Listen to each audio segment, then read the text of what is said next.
With the HVM white paper nearing release, can you discuss potential future precompiles for emerging Bitcoin features like runes or taproot assets and how they might enable more complex HApps beyond basic DeFi? Yeah, great question. So one of the future items on the roadmap is adding indexer support for some of the Bitcoin meta protocols, things like runes, BRC20s, ordinals. So that would let people basically have the ability to easily introspect what's going on with those protocols the same way that HVM currently lets you introspect Bitcoin.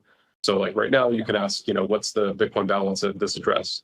In the future, you'd be able to ask, what's the, balance of this BRC20 token of this address? And so giving that, you can kind of think of the stack of Bitcoin programmability as at the lowest layer, you have actual access to the data.